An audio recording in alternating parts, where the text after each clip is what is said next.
wheelchair for years, and then you got around on calipers. You were classified as a walking, was it quadriplegic? Yes, that's correct. And you were numb where? Where was it numb? All down my left side. Because you broke your neck. Yes, that's correct. And you had terrible pain. Yes, very much so. And so how long were you in a wheelchair for?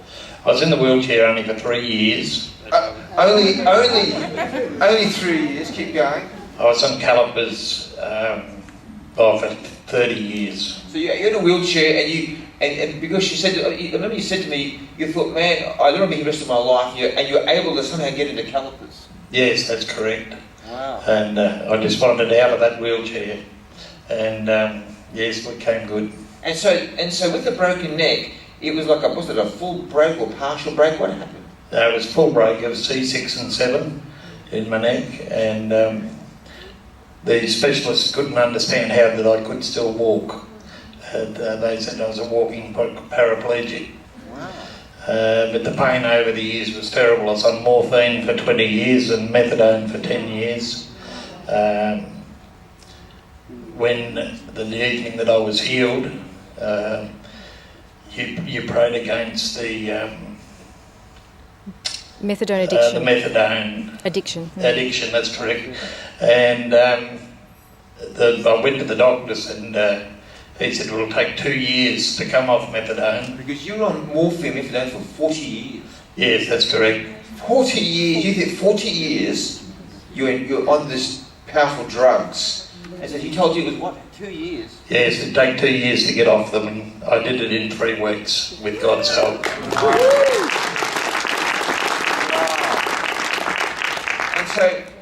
And so how did it feel to have, for 40 years, all this numbness from the broken neck and horrific pain? And I remember the night you came, you struggled on these calipers, and then, in fact, because the break, your neck was seized, wasn't it? Your shoulder, because the neck, broken had sort of, you lost the neck was seized. It was rigid, and he couldn't raise his arms, had limited movement in his arms because of the break. And then I remember I put my hand around your neck and began to pray, and the power of God flowed through.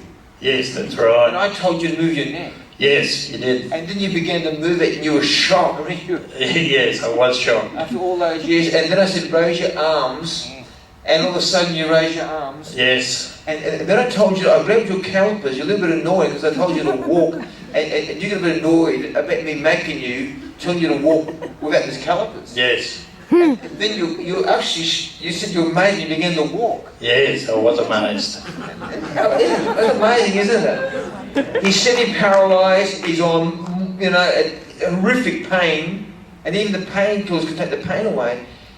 And his neck was seized, shot, half his body seized up, but then he had an encounter with Jesus. It's amazing, isn't it? Yes, it was. Peter, maybe there's someone here tonight, they're looking for a miracle, and what's happened to you is extraordinary miracle. Just say a few words to encourage them, encourage their faith. Just come forward and be prayed for your healing. God is so great. The night that I was healed, I was dead set against it. I didn't want to go to the meeting, but I took my wife there, and it was Julie, John's wife, that dragged me up front. Up until that stage I was quite angry.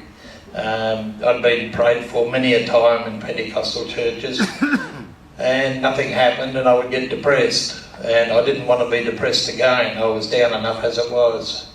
And when Julie got me and we were out the front, the anger just lifted off me, and it all went well. I did jack up about it a little bit, and eventually it all happened. And so anybody with pain, please come forward. It is just wonderful. And you also, the next day, you actually walked into the seminar without your calipers, and it was amazed. Everyone cheered. When I shook your hand, I saw you turned your head, look around to show me your head could move again, and then I saw you had hearing aids. What happened to your hearing aids?